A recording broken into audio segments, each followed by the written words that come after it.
So we're going to talk about BRICS again. And I'm going to be doing this a lot over the course of the next several months, maybe years. And the reason for that is because BRICS, just like the Ukraine conflict, has accelerated multipolarity in the broadest sense. And in that U.S. hegemony, the collective West dominance over world affairs is waning, and the Ukraine conflict has accelerated that. Well, what also is accelerating is the alternatives to U.S. hegemony and collective West domination.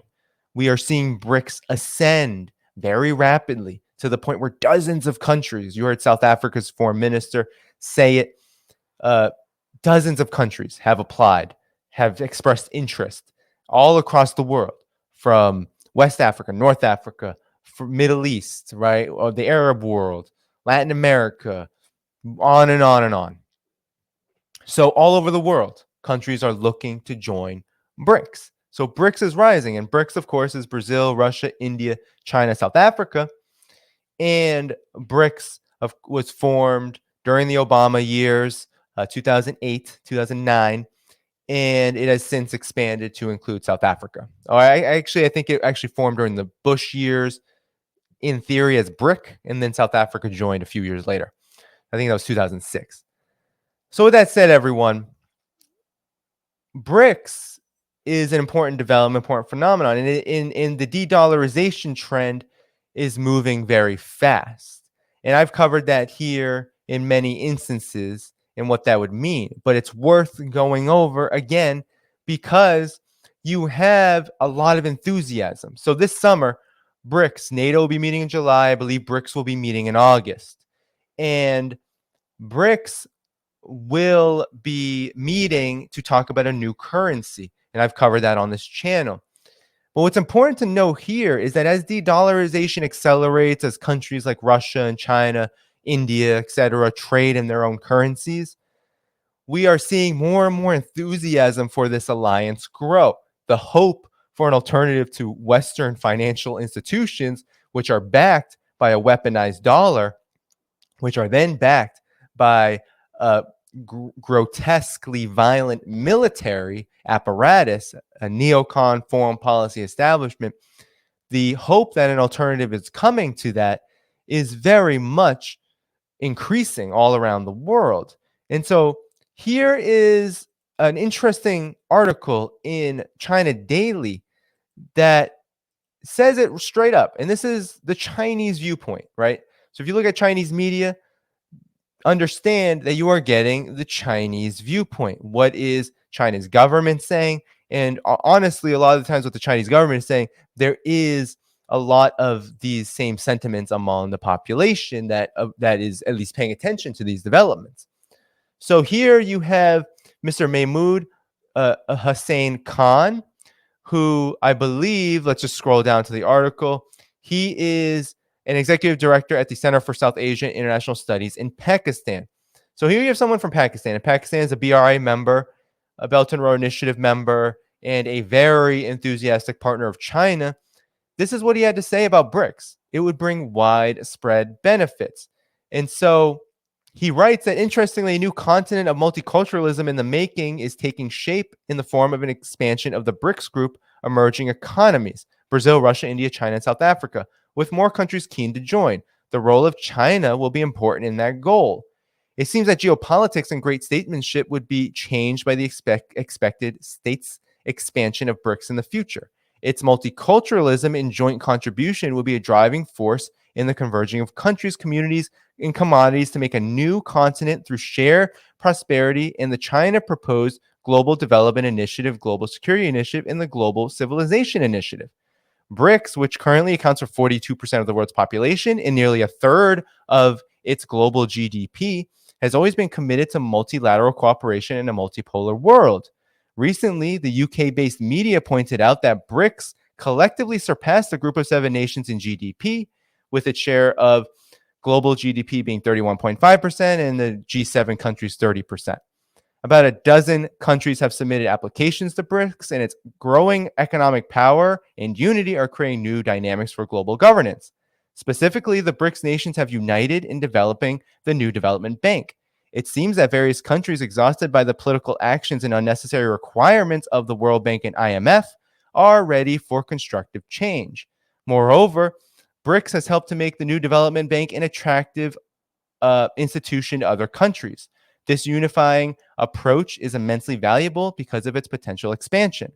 An expanded BRICS would vividly reflect the true spirit of multilateralism, which would guarantee the survival of emerging markets and developing countries and promote regional and global cooperation, social justice, stability, peace, harmony among the different communities.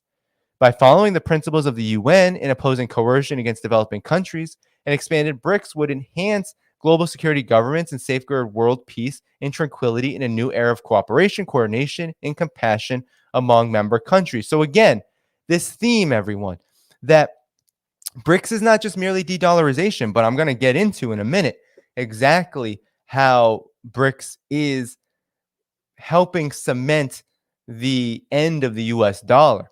But it's also about these broader principles which shape the economic terrain, including the political, diplomatic, military, etc., the terrain, the entire terrain of which geopolitics lies.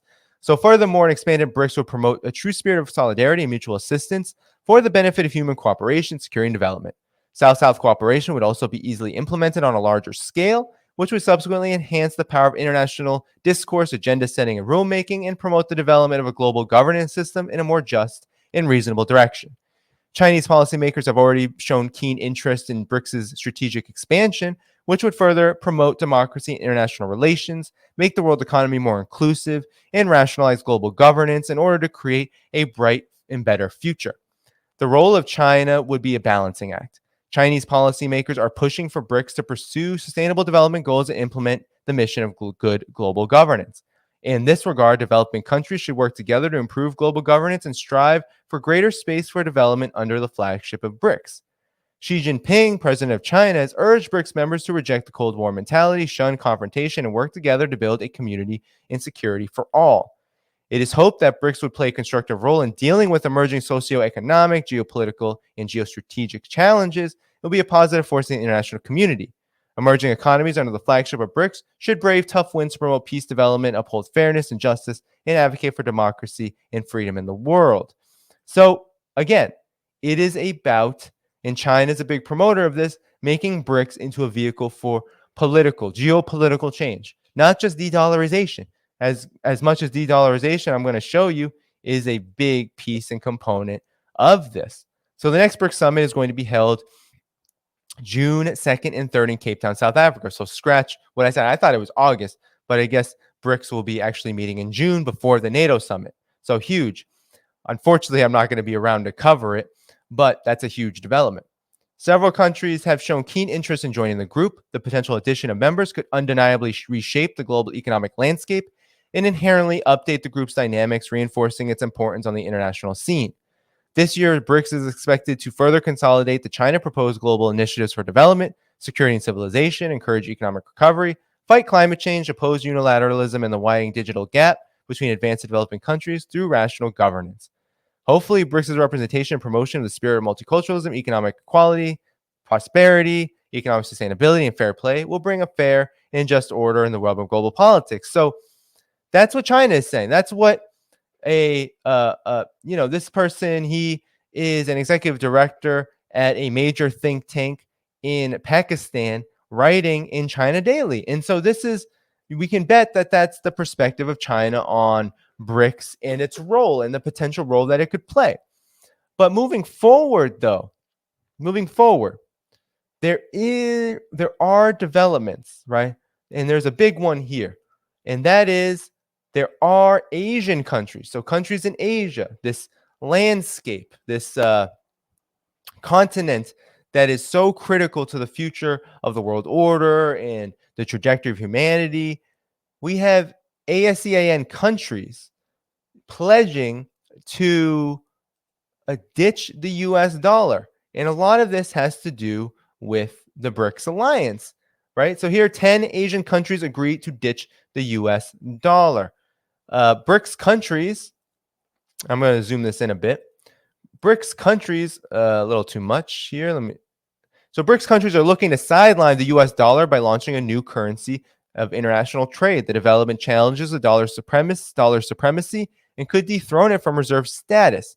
This move is inspiring other Eastern countries to ditch the dollar and promote their native currencies for global trade. If this continues, many more Eastern nations could join hands and end reliance on the US dollar completely. And so you have leaders of the 10 Southeast Asian nations and members of the Association of Southeast Asian Nations have agreed to promote their native currencies for cross-border transactions. The 10 countries will reduce settling payments with the US dollar and use their local currencies for these transactions.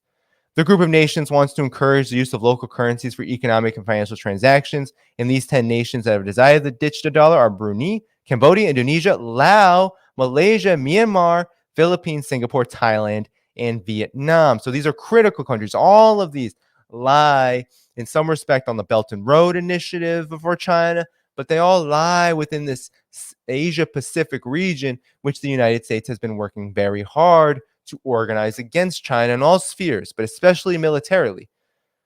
The move will help these countries end their dependency on the US dollar and significantly boost their native currencies. The declaration accepted by ASEAN nations said that their goal is to strengthen bilateral and multilateral payment activities. Trading in local currencies would be faster, cheaper, and easier to close deals than the usage of the US dollar. And that makes a lot of sense, right? Because these countries are neighbors. These countries have commodities that are complementary. These countries have a huge interest in continuing, most of them, if not all of them. Their top trading partner is China. Why would they continue to use the dollar as an intermediary in their financial transactions, especially after what they've seen with over the last year plus with the sanctions on Russia and the way that the dollar has been weaponized to starve other countries into submission? This is something that all countries are looking at, and BRICS is now emerging as a really viable alternative. The official declaration accepted by these 10 Eastern countries read, "We adopted the ASEAN Leaders' Declaration on Advancing Regional Payment Connectivity and Promoting Local Currency Transaction to foster bilateral and multilateral payment connectivity arrangements to strengthen economic integration, enabling fast, seamless, and more affordable cross-border payments across the region." So now these ASEAN countries are moving away from the dollar. GCC countries are reportedly doing the same. I mean, we've covered here Saudi Arabia wanting to trade in potentially RMB. We know that Russia is trading a lot with other countries, including India and their native currencies. We know that Russia, of course, is really becoming a hub of de-dollarization. So that's one piece. That's just one piece of news. That's a huge development that's happened, in this May of 2023 period, which spells that BRICS is inspiring more and more confidence as we get closer to the summit that will be held now in just a few days. So now I want to show you another analysis of how a creation of a BRICS currency could affect the dollar pretty immediately. All right. So here you have this analysis and it's very short. And so the global economic landscape has seen shifts in recent years. BRICS, the economic bloc, it continues to establish itself against the G7. And now the establishment of a BRICS currency, right, potentially in this summit, it might be announced. I don't know if it'll be rolled out, but it could be announced at this summit. There's going to be a debate on it. This BRICS currency is going to be, it has been a topic of discussion. It will be at the summit. Brazil, Russia, India, China, South Africa have noted its development as a prime talking point of its summit upcoming. Its eventual arrival could affect the long-held dominance of the greenback. How? Well, the US dollar will lose the dependent status. When the West imposed sanctions on Russia, it was believed that it would cut off the country from the world. Conversely, the move only cut off the country from its enemies, leaving the BRICS nations to embrace greater efforts to reduce their dependence on the West and the US dollar. For a BRICS currency to come into fruition, it would undoubtedly affect the country's dependence on the US dollar, specifically in the realm of international trade settlements. Subsequently, these settlements will occur without the utilization of the dollar and only in the form of a new currency. The move will catapult financial freedom for the bloc. Moreover, it will negatively affect what has been proven to be a fragile U.S. economy. The value of the dollar is already fading, and the move would completely disregard it in global trade, setting it on an even more dire course, and then it would threaten the global reserve currency status. So these are the consequences, right? The U.S. economy will be affected pretty dramatically by this. We already have this runaway inflation. We have this inflated value of the dollar on the backs of Europe's economic demise, with the imposition of these sanctions, right? Basically stuffing the dollar down the throats of the world in order to artificially strengthen and fortify, or at least stabilize, a really unstable and unruly U.S. economy. But that is not sustainable, and BRICS is showing why. BRICS is saying, well, we don't want to be part of this Satan sandwich that is dollar hegemony. One aspect of the greenback that's always helped its status is it's a global reserve currency, and it's been that way since the end of World War II. The arrival of a BRICS currency would threaten this. Subsequently, leading nations have a chance to diversify currencies they utilize to lessen their reliance on the dollar. This would be beneficial to BRICS nations. It would allow them to no longer be prisoners of the dollar's volatility. Alternatively, they will have a chance to fortify their own financial strength, adopting a currency used for international trade, no longer having to deal with this dollar. So BRICS nations currently hold most of the foreign exchange reserves in the greenback. Conversely, as the new development bank begins to implement a new trade currency, this will no longer be a necessity, and eventually it could prove a positive for these countries and a negative for the US dollar, which of course, because then what will happen to these dollars? They will be worthless. What will these countries do with them? Will they hold them? Who knows? But it would put a lot of pressure on the United States. And that's the point here, that there's a lot of pressure that's going to be placed on the United States should the BRICS countries be able to come together and pull this off. Of course, there are a lot of considerations here. How will India and South Africa especially fare in these negotiations? South Africa has been very, of late, much more, how should I say, willing to go against the grain. It has been talking about this currency pretty glowingly, but with the caveat that it does have a lot of dollar-denominated debt, and that it's not going to necessarily rescind on those obligations, which is a position you could judge if you'd like, but this is the reality of the international financial system. The United States and the collective West still does have the ability to pull the rug out under a lot of global South countries by enforcing this dollar dominance via its debt through these financial institutions, this austerity ridden, completely unjust, actual debt trap diplomacy. And you often hear it from China being accused of this. But this is actually what the United States and the collective West has done to these very countries in the BRICS bloc, but also countries that are seeking to join BRICS. So there's a lot of pressure on the United States here. Can the United States withstand that pressure is the question, because this development, right, is going to continue. There's no doubt that BRICS is going to continue to be a force, right? It is going to continue to be a force. It's going to be one that's going to strengthen, right? The article that we began with said that China is looking at this. China is really looking at this development, and it's really important because both China and Russia are the epicenter, right? If BRICS had an epicenter, if it had a kind of a hub, it's Russia and China. And China, I think, being really the economic miracle in this, the economic leader, the no doubt leader by example here. But the rest of the countries are going to have to follow suit. Where will Brazil stand on this? Because Brazil, Lula da Silva, has introduced in the past the idea of the SOR and this independent currency in Latin America. Where will he fare in the debate on a new currency? Because it's going to be a debate that certainly is going to have contradictions to it. Because you have South Africa, you have India, right? India does not want to necessarily poke the United States, but it also does not want to forego its relations with Russia. And it does, despite all of its differences with China, right? It has a lot of differences with China. It does not get along with China a lot on certain political issues, and has stood out as this kind of peer competitor, likes to see itself as a peer competitor, that it can outcompete China and maybe be the leader economically in the region. It's nowhere close to that, but that's what it likes to think of itself as. But India doesn't want to lose its relations with China. It also doesn't want to lose its strategic autonomy that BRICS affords it. So where will these countries lie? And then how will they decide on, this is going to be a key thing at this summit, how are they going to decide on this expansion? What will be the process? What will be the acronym afterward? But more importantly, what will be the process, and how will these countries then contribute to the new development bank, to these discussions, to these debates? How will they be integrated? What opportunities will that afford? How rapid can it happen? Right? Because you have Iran, Argentina, you have so many countries, Saudi Arabia, you have countries everywhere. You have, I believe you have Algeria. You have a lot of countries looking to join in Africa and Asia, in Latin America. And it remains to be seen on how that can happen and what that will mean. So there's a lot for BRICS to discuss.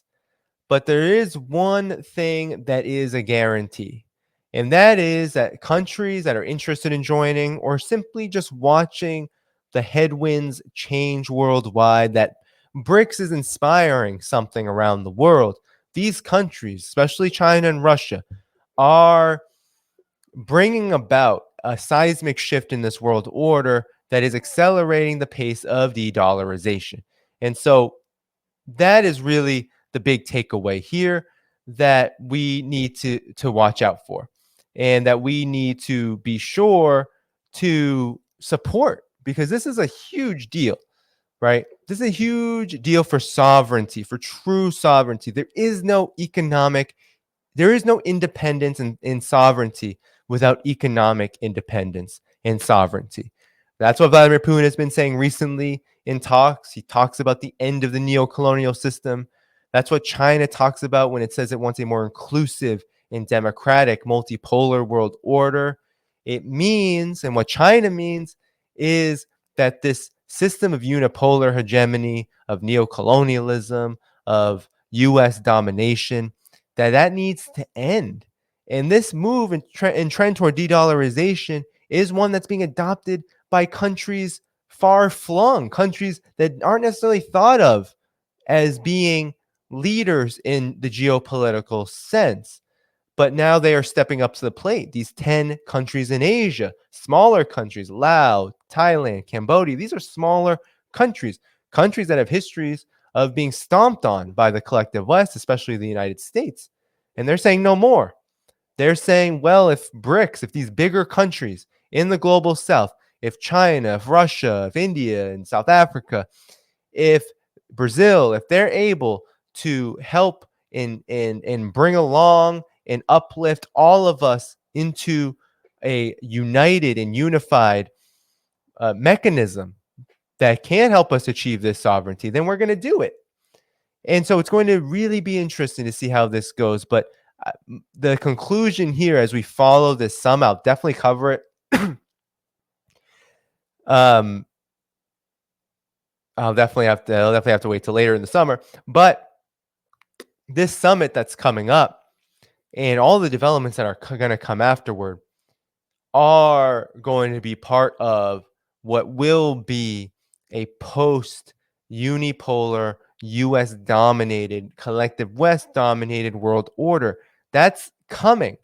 It's coming because it's already happening. And in many cases, it has already happened. And BRICS is a big reason why. And the countries like China and Russia, which are surpassing the US and the collective West in key areas economically and militarily, and being able to institute their own domestic and foreign policy agendas, which conform to the interests of the rest of the world. Essentially 70+% of the world resides in the global South. Well, then that means that, yeah, a new day is here, and BRICS is bringing that new day rapidly. All right, that's what it's doing, and it should be supported. And it's going to be very interesting what happens in this summit as de-dollarization accelerates and as BRICS rises and becomes stronger and stronger against the G7.